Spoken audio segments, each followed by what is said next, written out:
Okay, so today we're tackling a real head-scratcher, a paradox that is pretty much everyone on Wall Street talking.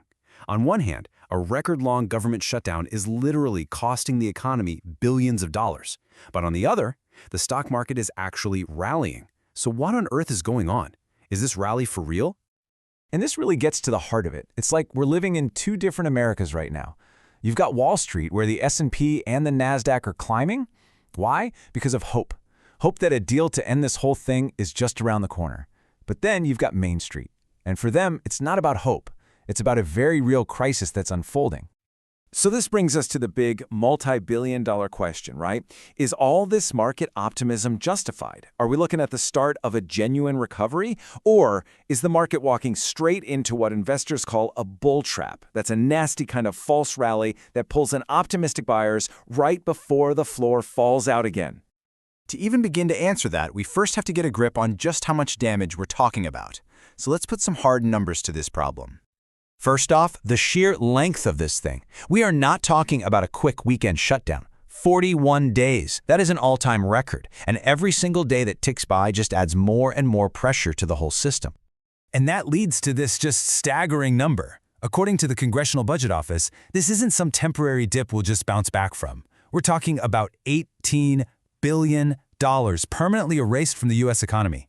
And permanently is the key word here. That economic activity, it's gone. It's never coming back.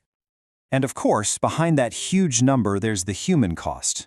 We're talking about 1.4 million federal workers and their families who've either been sent home or are forced to work without knowing when or if their next paycheck is coming. You can imagine the massive ripple effect that has on everything from buying groceries to consumer confidence. But here's the crazy part. As bad as all those numbers are, the biggest threat to the market, it might not be what we know. It's what we don't know. And right now, the single most powerful financial institution on the planet, the Federal Reserve, is flying completely blind.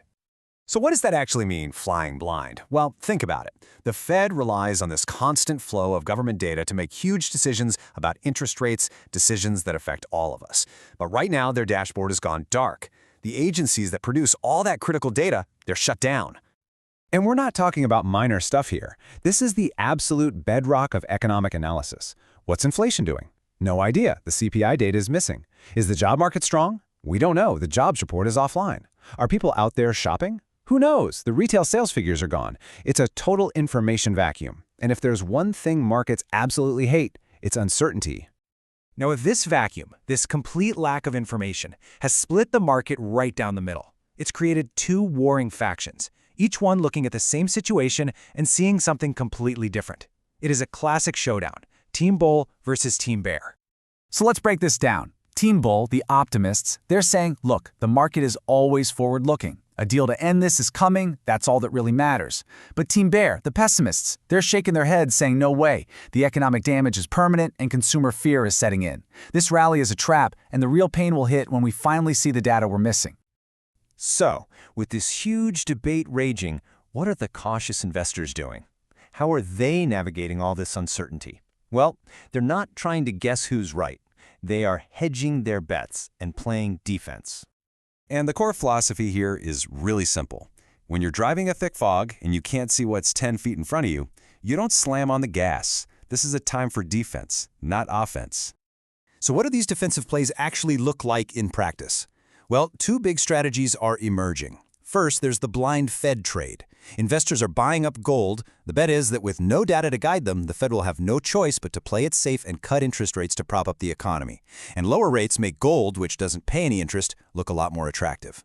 Then there's the consumer fear trade. This means buying stock in companies that make consumer staples. You know, things like toothpaste and toilet paper that people buy no matter how scared they are about the economy. And staying away from things like airlines and luxury goods, the stuff that gets cut from the budget first. And there's one last piece to this defensive puzzle, and it might be the most important. The smart money is building up what they call dry powder. That's just a Wall Street way of saying cash.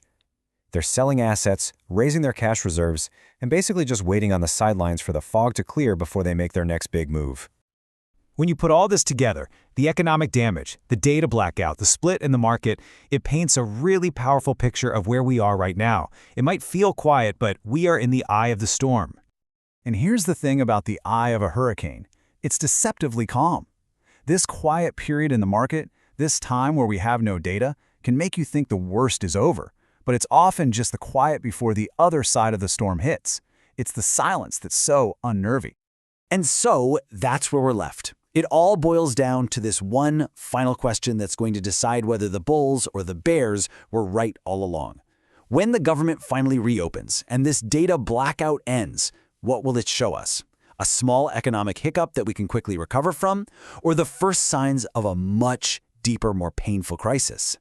That is the multi-trillion-dollar question.